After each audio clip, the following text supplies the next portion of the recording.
Meena Kaushik life style में पौराणिक कथा सीरीज में आज का विषय है शनि और शिव का रहस्य।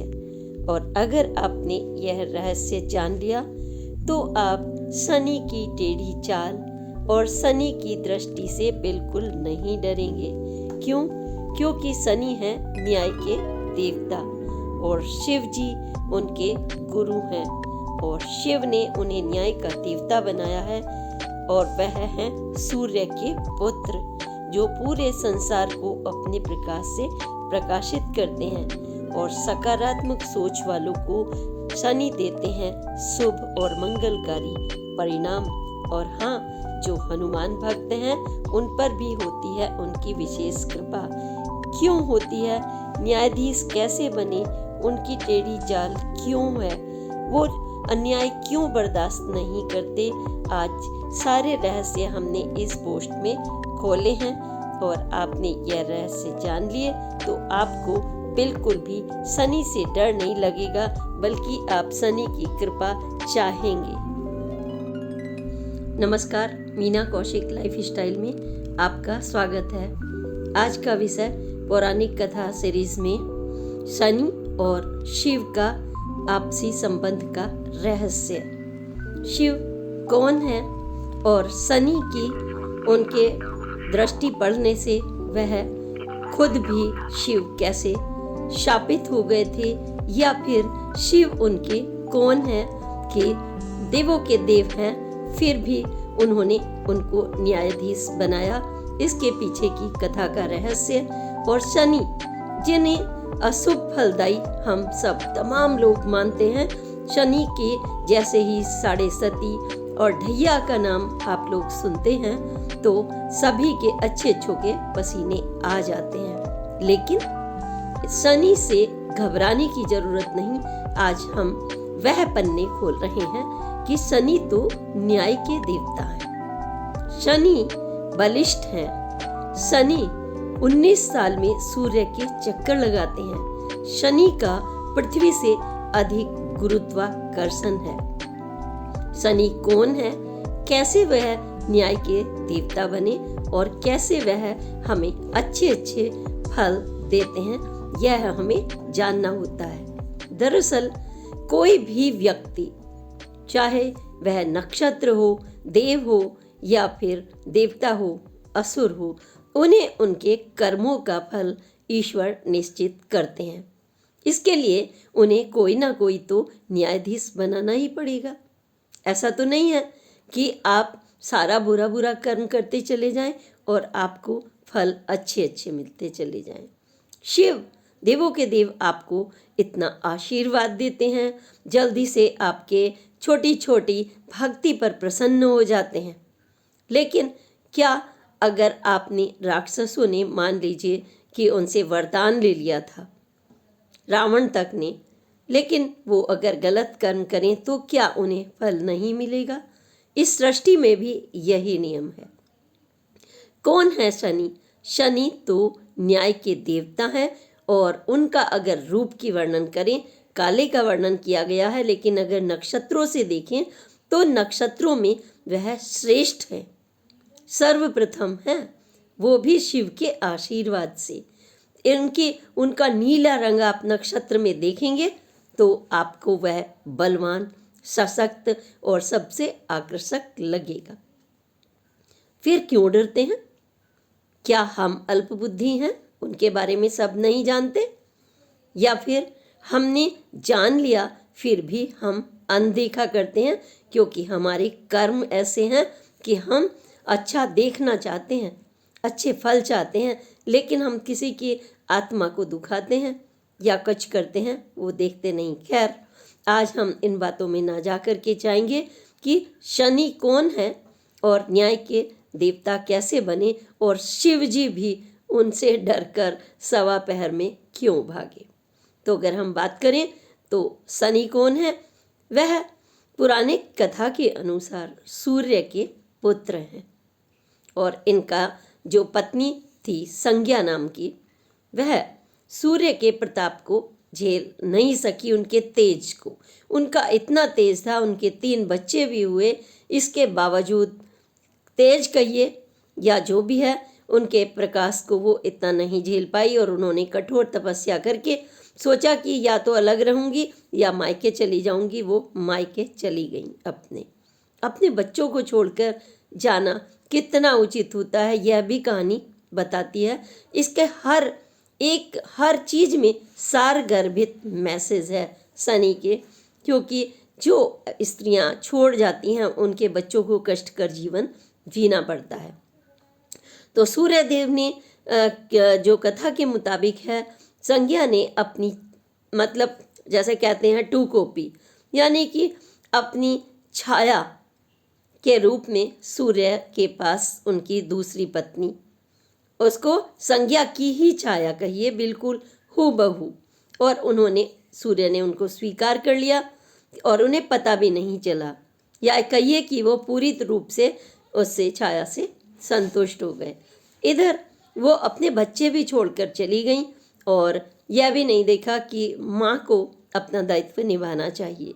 शनि रंग के इसमें दिखाए गए हैं कि उनका काला स्वरूप, बलिष्ठ काला स्वरूप, और पैर, उनकी चाल टेढ़ी और उनकी दृष्टि नीची, और वो सीधा अगर कोई देख ले तो वह नष्ट हो जाएगा, ऐसा कहा जाता है, ऐसी मान्यता है। लेकिन ये क्या सच है? आज हम वह रहस्य भी खोल रहे हैं कि सच है भी या नहीं। और आप पर अगर कोई 2.5 या 7.5 वगैरह चलती है तो आपको परेशान होने की ज़रूरत है या नहीं, ये भी हम आपको बता रहे हैं। तो छाया ने इनका पालन पोषण किया एक तरह से, और कहते हैं कि शनि उद्दंड स्वभाव के बच्चे होते ही हैं, जैसे या भूख लग रही है तो खाना भी मांगेंगे। तो एक बार की बात है कि उन्होंने खाना मांगा और भूख प्यास में थे वो, और जब माँ ने खाना नहीं दिया तो गुस्सा आता है बच्चों को। कई बार आपने देखा होगा, कुछ बच्चे उग्र स्वभाव के होते हैं, कुछ रोने लगते हैं, कुछ शांत होते हैं, और उन्हें कई बार ऐसा लगा कि उनका अपमान हो रहा है, और उनके पिता भी उनको उपेक्षित करते हैं, और वो उनकी माँ बार बार उनकी शिकायत सूर्य से लगाती थी, तो उनके रिश्ते पिता से भी इस चक्कर में गड़बड़ होने लगी और उन्होंने लात मार दी। तो उस समय छाया ने उनको श्राप दे दिया लंगड़ा होने का। हालांकि सूर्य ने बीच बिचावा करके श्राप को लेने की बात कही, लेकिन वो इतनी सक्षम नहीं थी कि अपने श्राप को वापस ले सकती। आखिर उनको यह श्राप भी झेलना पड़ा, उनके पैर में जो कमजोरी आ गई। उधर टेढ़ी दृष्टि के बारे में भी उनके कथा है कि उनकी जो पत्नी चित्ररथ नाम की बहुत सीधी सरल स्वभाव की थी हालांकि, और उनको एक पुत्र की कामना थी। लेकिन शनि जो थे शिव भक्त थे, और दूसरी तरफ वो कौन थे? वह श्री कृष्ण के अनन्य भक्त थे, और श्री कृष्ण जी में तो इतना लीन हो जाते थे कि उन्हें दीन दुनिया नहीं दिखती थी। जैसे घर में कोई बच्चा परेशान है, अगर माँ चली गई है छोड़कर, तो रम जाते हैं, परेशान भी होता है वो, और तमाम चीज़ें उन्हें उपेक्षित भी लगती हैं। और उनके काले रंग की भी एक कहानी है। तो उन्होंने जब अपनी उपेक्षा देखी और दिन पर दिन परेशान होते रहे, तो चित्ररथ की बात हम कर रहे थे कि उन्होंने पुत्र रत्न की कामना की और वो उनका प्रतीक्षा करती रही।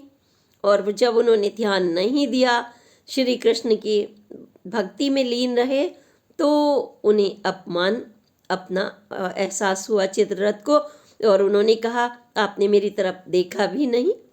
अब उनका जो प्रणय निवेदन होता है वो उसको, स्त्री को अपमान लगा उनको कि देखिए भक्ति में लगे हुए हैं और पत्नी की तरफ देख भी नहीं रहे।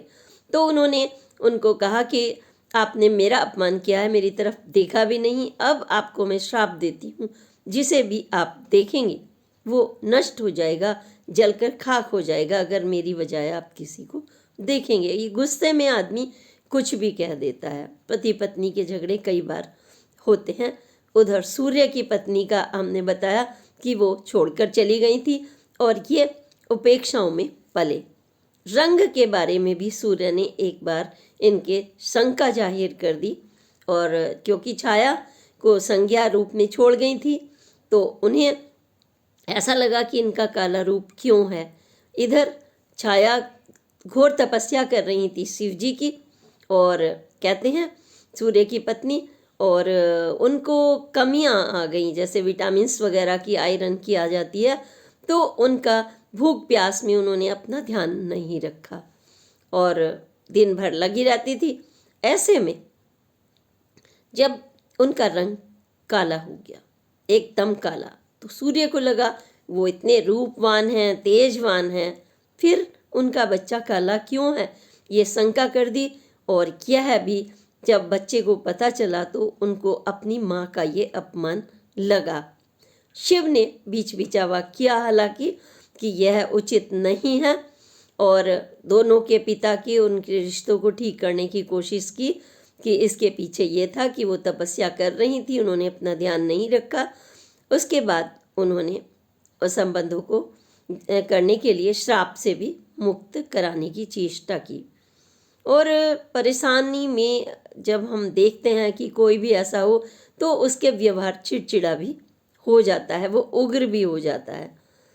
इसके बाद मन नहीं लगा इनका शनिदेव का, और इनको लगा कि कृष्ण भक्ति तो वो कर ही रहे थे, अब इन्होंने लगा कि मुझे सर्वश्रेष्ठ बनना है पिता से, माँ का मतलब बदला भी लेना है अपमान का कि उन्होंने शंका कैसे जाहिर की मेरी माँ पर, और मेरे ही जन्म पर शंका कर दी कि मैं उनका पुत्र नहीं हूँ।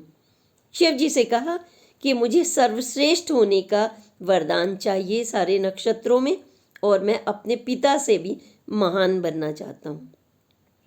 शिव जी इनकी घोर तपस्या से प्रसन्न हुए, और प्रसन्न होने के बाद इनको श्रेष्ठ जो है शनि ग्रह होने का आशीर्वाद दे दिया, और इतना ही नहीं बल्कि इन्हें अपने पास ही रख लिया, और पास रख करके इनके जो बल था, बुद्धि थी, न्यायप्रियता थी, इनको बुरा लगता था कि ऐसा होना चाहिए, क्योंकि घर में भी वो अपने देख रहे थे इस तरीके का रवैया कि माँ चली गई, अपमानित हो रहे हैं, उनको जस्टिस नहीं मिल रही है, टाइम टाइम पे खाना नहीं मिल रहा है, और पत्नी के साथ भी उनके मतभेद हो गए। ऐसे में उन्होंने शिव को अपना गुरु बना लिया, और शिव और गुरु और शिष्य ये है उनका मुख्य रहस्य। जिसको देवों के देव का आशीर्वाद मिल जाए तो वो तो श्रेष्ठ होगा ही। लेकिन उनको पद क्या मिला? पद मिला बड़ा। न्यायाधीश का पद तो बहुत बड़ा पद होता है, जिसमें देवता भी नप जाएंगे और असुर भी नप जाएंगे, मतलब बिना किसी भेद के। अब शिव ने अगर कोई दायित्व दिया है तो वो निभाना भी अच्छे से पड़ेगा, क्योंकि देवों के देव ने दिया है। ये तो नहीं है कि वो पक्षधर हो जाएंगे, तो पक्षधर तो नहीं हो सकते। थोड़ा बहुत हो सकता है आदमी अपनी राशियों से जिनके आसपास होता है, लेकिन फिर भी देव और देवताओं में, असुरों में वो नहीं किसी को बख्शेंगे, और उन्होंने ये सोच लिया था। ऐसे में शिव जी ने एक बार वो सूर्य के पास फिर से गए, जैसे जाते हैं, तो वहाँ पर असुरों के जो देवता थे, शुक्राचार्य उनके गुरु, वहाँ पर इंद्र का मुकुट तक भी उतरवा दिया इन्होंने। न्याय में तो ये इतना अच्छा अपनी दायित्व निभाने लगे, ड्यूटी निभाने लगे कि देवता हो या असुर हो। तो शुक्राचार्य, चक्रवात आया, ये देवताओं की एक कोई प्लानिंग थी चक्रवात की, और चक्रवात आया तो सूर्य को लगा कि इन्होंने चक्रवात ला दिया है। मिल करके उनको गुस्सा आया और उनको शंका हुई शुक्राचार्य पर, और वो शुक्राचार्य को शापित करने ही वाले थे। जैसे ही इसी बीच में शनि प्रकट हो गए, पुत्र हैं और पिता हैं एक तरफ, तो उन्होंने कहा नहीं, यह इंद्र की साजिश है। इन्होंने साजिश की थी चक्रवात की, और इनको ही न्याय जो रूप में शुक्राचार्य को गलत दोषी नहीं ठहराया जाना चाहिए, दंडित इन्हें किया जाना चाहिए। उनको मुकुट उतार कर धरती पर गिराना पड़ा अपना, जैसे कहते हैं कि इज्जत नीचे, कि हाँ भाई ये हैं, तो उन्होंने वहाँ पर न्याय दिलवाया। और इतना ही नहीं, आपको पता है कि हर एक की राशि में ग्रह तो आएगा ही। जब हम नक्षत्र हैं और परिक्रमा होती है नक्षत्रों की, तो हर एक की राशि में आना ही पड़ता है, और एक राशि में 30 दिन तो कम से कम रहते ही हैं। अब एक बार वो शिव के पास गए, गुरु जी के पास, और मुस्कुराते हुए विनम्र भाव से शनि ने कहा कि मेरा जो है, मैं आपकी राशि में आने वाला हूँ। अब शिव जी को एक बार को तो बुरा लगा, क्योंकि जिसकी राशि में वो आ जाएं कठिनाइयाँ आ जाती हैं, परेशानियाँ आ जाती हैं, और उनकी दृष्टि रहेगी अच्छे बुरे पर सबकी। तो ऐसे में उन्होंने कहा कितने समय के लिए? शिव जी ने संभल कर कहा शिष्य से, बुरा भी लगा लेकिन फिर भी पूछा कितने समय के लिए आप रहोगे? तो उन्होंने कहा 1.25 पहर मात्र। तो 1.25 पहर कल से शिव जी को मतलब लगा कि नहीं, ये तो न्याय करेंगे, इसलिए उन्होंने सोचा इनकी दृष्टि से तो बच जाइए, कि ये शनि की दृष्टि से बचना ही अच्छा है। तो वो धरती पर आ गए उनके आने से पहले ही पहले उसके, और वहाँ पर हाथी के रूप में विचरण करने लगे, ताकि वो पहर बीत जाए और उनकी दृष्टि ना पड़े। यानी कि उनको भी एक तरह से श्राप मिल गया दृष्टि से। तो वो आए वापस, जब समय बीत गया तो शनि जी बैठे हुए थे विराजमान।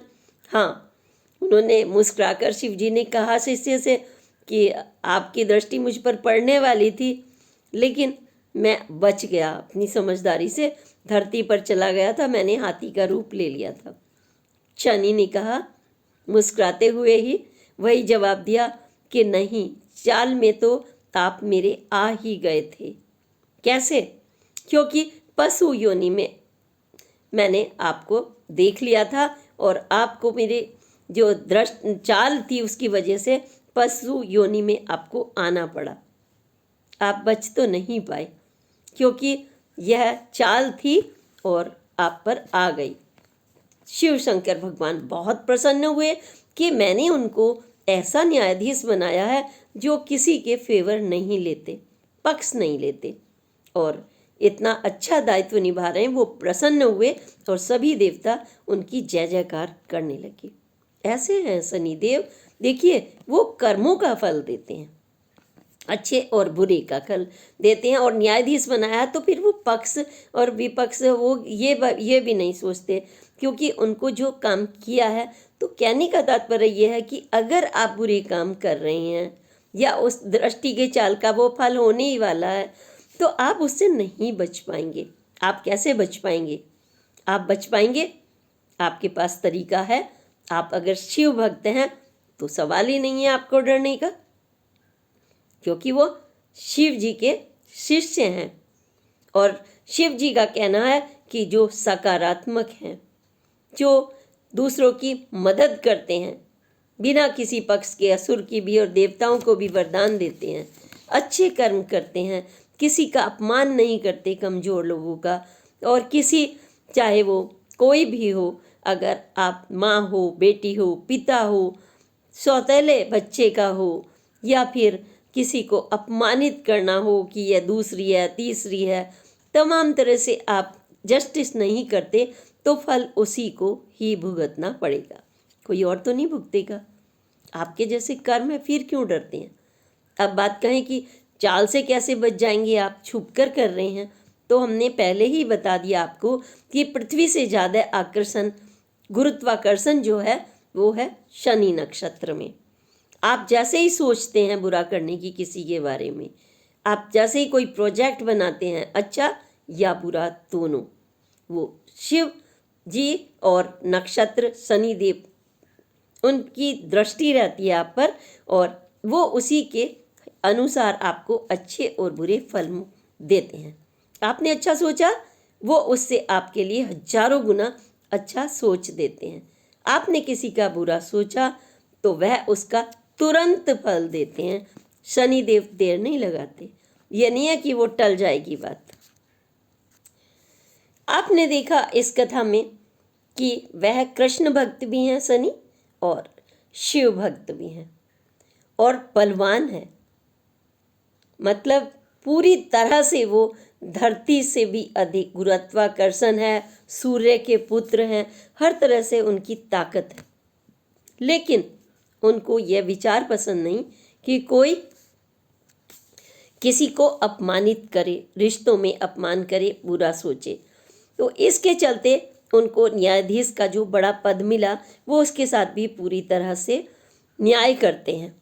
और जब न्याय करते हैं वो शिव को भी उन्होंने नहीं बख्शा और कह दिया मैं आपकी जो उसमें आने वाला हूँ, नक्षत्र चाल में आने वाला हूँ, पहले से अलर्ट कर दिया। तो वो आपको अलर्ट भी करते हैं। आपको पता होता है कि हमारे अब ढैया आने वाली है, अब साढ़े सती आने वाली है, उनकी पूरी दृष्टि आपके ऊपर है, टेढ़ी दृष्टि है। वो क्यों है ये भी हमने आपको यह संदर्भ बताया कि उन्होंने कहा था कि आप सीधा देखोगे तो वो नष्ट हो जाएगा, भक्त जो हैं और नष्ट हो जाएगा। तो यहाँ भी उनके एक अच्छा स्वरूप ये बताया गया है कि कोई नष्ट ना हो तो वो नीचे दृष्टि रखते हैं। शनिदेव वो टेढ़ा देखते हैं, वो नहीं सोचते कि भाई मेरी दृष्टि सीधे पड़े और किसी का नुकसान हो जाए। तो इनका अच्छा स्वरूप भी तो आप जानिए। आप आंख बंद करके सोच लेते हैं कि उनकी टेढ़ी दृष्टि पड़ रही है। टेढ़ी दृष्टि किस पर पड़ती है? अगर हम सामान्य रूप से डालते हैं, कोई शरारत कर रहा है, कोई हमारे बारे में बुराई कर रहा है, किसी को अपमानित कर रहा है और आप एक दबंग व्यक्तित्व हैं, इसके बावजूद आप उस समय चुप तो हो जाते हैं, लेकिन कनखैयों से टेढ़ा देखते हैं बुरा करने वाले की तरफ, तब उसका बुरा फल मिलता है। लेकिन जब हम अगर हमारे अंदर हमारे अंदर ऐसी शक्ति है कि जो बुरा कर रहा है हम सीधे देख लें तो उसी समय उसको फल मिल जाएगा। तो वो नीचे दृष्टि कर लेते हैं, सोचते हैं, थोड़ी समय के लिए माफ़ करते हैं कि आदमी बदल जाए, वो नहीं बदलता तो उनको टेढ़ी चाल चलनी पड़ती है।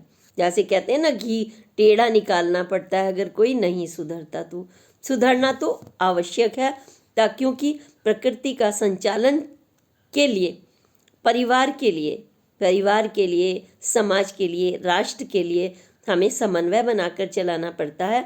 और हम यह नहीं है कि अपनी दबंगियत करें, हम सूर्य के बराबर हो जाएं चाहे शक्तिशाली, लेकिन हम अपमान कर दें पत्नी का, बेटे का, पुत्र का, एक को वो छोड़कर चली गई है, इसके बावजूद हम कह रहे हैं कि हमें पूरा विश्वास है, मायके चली गई है, जंगलों में भी जाकर उन्होंने घोड़ी का सब रूप लिया, वो वापस नहीं आई।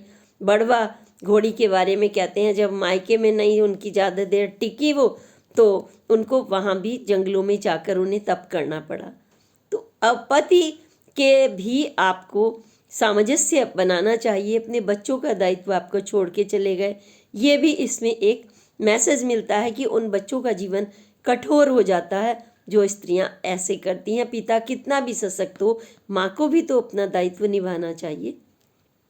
आप बताइए कि है ये इसमें कितनी सत्यता है? क्या आपको अब लग रहे हैं वो कठोर देवता?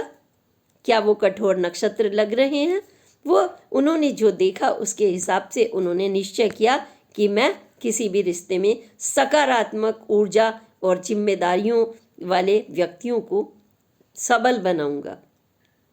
और उनकी जिस पर शनि की सकारात्मक दृष्टि पड़ती है वो व्यक्ति सफलता की बुलंदियों को छूता है, वो सफल होता है, उनको कोई कष्ट नहीं होता। जो भी शिव भक्त, कृष्ण भक्त हैं, हनुमान भक्त हैं, एक बार हनुमान जी और इनके भी हो गई थी लंका में, जब वो उनको बांध दिया था तो शनिदेव ने वादा कर दिया था कि वो हनुमान भक्तों को कुछ नहीं कहेंगे। वो उस बल की भी और उनके सूक्ष्म रूप की और उनके जो अंदर जितने भी क्वालिटीज़ हनुमान जी में देखी, वो बहुत प्रभावित हुए थे उनसे। रस्सी में बंधने के उन्होंने उनको खोला था जब रावण ने इनको बांध कर डाल दिया था, तब भी उन्होंने वचन उनको दे दिया था। तो ऐसे जो देवता हैं उनको आप कैसे कह सकते हैं कि शनि से डर जाएं? न्यायाधीश जैसे जब कोर्ट में मामला जाता है तो आप डर जाते हैं, लेकिन सोचिए कि जब न्यायाधीश का अच्छा आपको पक्ष मिलता है, सही पक्ष मिलता है, तो आप खुश हो जाते हैं। वहाँ अगर आज के ज़माने में तो कई बार ऐसे मिलता है कि भाई सही न्याय नहीं मिल पाया, लेकिन शिव को भी नहीं बख्शा उन्होंने, तो पिता को भी माफ़ी मांगनी पड़ी। जब उन्होंने कहा था शिव के कहने से और उन्होंने शंका जता दी थी, तो सूर्य ने भी माफ़ी मांगी थी अपनी पत्नी से और पुत्र से। कई बार सूर्य ने जब लंगड़ा होने का उनको लात मार दी थी उनकी माँ ने और श्राप दिया, तब भी उन्होंने बीच बिचावा किया कई बार। पिता कई बार दूसरी मतलब मजबूरी भी आ जाती है कि रोज़ रोज़ जब बच्चा और वो पत्नी छोड़कर चली गई तो ऐसी स्थितियां बन जाती हैं। ये पौराणिक कथा और इसको कनेक्ट करना प्रासंगिक आवश्यक है ताकि आप और हमारा मार्गदर्शन हो सके, हम सही के बारे में सोच सकें, क्या गलत है क्या सही है।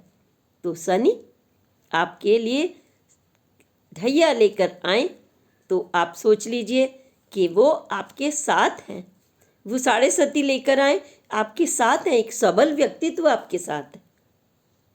इतना सबल व्यक्तित्व आयरन के बने हुए हैं वो, उनके बुलंद इरादे आयरन के हैं। और शनि जिसके साथ होते हैं वो सोच लीजिए वो सफलता और क्या तो छूता ही है, उनके परिवार में भी खुशहाली बनती है।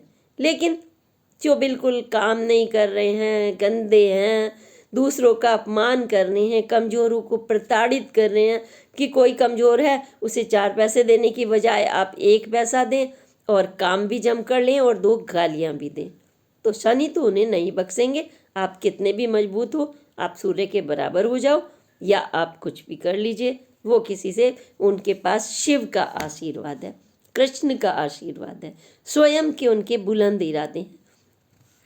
तो इसके जो कहानी में हमें मुख्य कई सीख मिली हैं, माँ के लिए, पिता के लिए और दायित्व निभाने वालों के लिए, न्याय करने वालों के लिए, गलत और सही का निर्णय लेने वालों के लिए भी, कि वह अगर अपनी ज़िंदगी में सुख चाहते हैं और शनि की दृष्टि से बचना चाहते हैं, यानी वो वाली दृष्टि कि उनका कैमरा चल रहा है आपके ऊपर, उनका कैमरा चल रहा है सीधे आपकी जो सोचा आपने गुरुत्वा केंद्र से फटाफट उन तक पहुंच जाती हैं।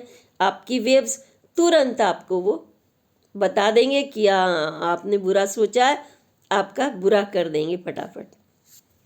आप वो नहीं कर देंगे, आप खुद कर रहे हैं अपना बुरा, तो आप अपना बुरा खुद करते हैं। ऐसा नहीं है सनातन संस्कृति में पत्नियां नहीं रखी गई, कई रखी गई हैं। ऐसा भी नहीं है कि शक्तिशाली लोग नहीं हैं, लेकिन वो उनको नाम भी देते थे, इज्जत भी देते थे। इसी तरीके से पत्नी की बात नहीं कर रहे हैं हम, ये शक्तियों की बात भी कर रहे हैं कि आपके पास शक्ति आ जाती है तो आप नीचे वाले वर्कर को कुछ नहीं समझते।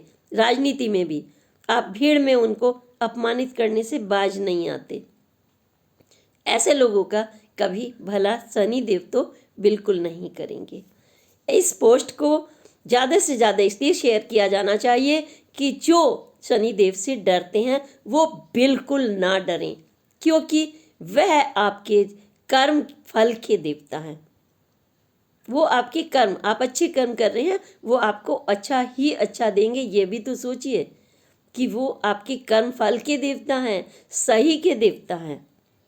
तो डरेगा कौन? पापी, अपमानित करने वाले, गलत सोचने वाले, नकारात्मक सोच वाले, उनको डरने दो। आप क्यों डर रहे हो? आपके लिए कोई भी चाल आए, आपके शिव हैं, हनुमान हैं, पीपल की पूजा आप करेंगे तो भी शनि प्रसन्न होंगे, शिव की करेंगे तो भी प्रसन्न होंगे, हनुमान जी की करेंगे तो प्रसन्न होंगे। आप कुछ भी नहीं कर रहे, सच्ची और सकारात्मक सोच रख रहे हैं, तब भी शनि आपको शुभ फल देंगे, मंगलकारी फल देंगे। और हाँ, प्रसन्न करने के लिए आपको उन्हें क्या छोटी सी चीज़ देनी पड़ती है आप बताइए, जो आपके घर में है। कुछ लाना नहीं पड़ता आपको। आपके घर में तिल है, आप तिल चढ़ा दीजिए। आपके घर में तेल है सरसों का, जो आप खाने में यूज़ करते हैं, क्योंकि सशक्त व्यक्ति तेल की मालिश भी करते हैं बलिष्ठ, और उनको चढ़ाइए आप तो प्रसन्न होंगे। उनकी पसंद है। उनको काला कहते थे लोग कि वो काले हो गए, उन पर शंका की थी, आप काला पहनिए, वो प्रसन्न होंगे। आप सोचिए कि अगर हम दूसरे के स्वभाव के मुताबिक अपने आप को उनके सामने अनुकूलन करते हैं, सामंजस्य बैठाते हैं, तो वह हमें उनका पक्ष भी मिलता है। अगर देवी माता को मान लीजिए लाल फूल पसंद है, आप उनको चढ़ाते हैं, कमल पुष्प पसंद है, तो वो प्रसन्न होती हैं। शिव जी बेलपत्र से, पत्तों से खुश हो जाते हैं, शमी से खुश हो जाते हैं, शनि भी, शमी के 4 पत्तियां आप चढ़ा दीजिए, प्रसन्न होते, आत्मा से प्रसन्न हो जाते, क्योंकि वो शिव भक्त हैं। इसी के साथ पोस्ट को ज़्यादा से ज़्यादा शेयर करें, और जो शनि से घबराते हैं वो बिल्कुल ना घबराएं, क्योंकि हम आपके लिए ये अच्छे अच्छे मैसेज लेकर के आए हैं ताकि आपका जीवन प्रसन्न रहे। मीना कौशिक लाइफ स्टाइल का यही लक्ष्य है। कठिन परिस्थितियों में भी ना डरें। शनि कठिन परिस्थितियों में रहे, लेकिन उन्होंने मान अपमान सबको खून का सा घूंट पीकर, गुस्सा भी आया, सब कुछ किया, लेकिन उन्होंने सकारात्मक रूप अपनाया। वो अपराधी नहीं बने आज के लोगों की तरह जो कई लोग बन जाते हैं, ना उन्होंने कोई क्राइम किए, बल्कि वो न्याय के देवता बने। सकारात्मक सोच से आप भी सबसे शीर्ष पर होंगे। इसी के साथ अगली पोस्ट तक के लिए प्रणाम। जय हिंद, जय भारत, जय शनिदेव।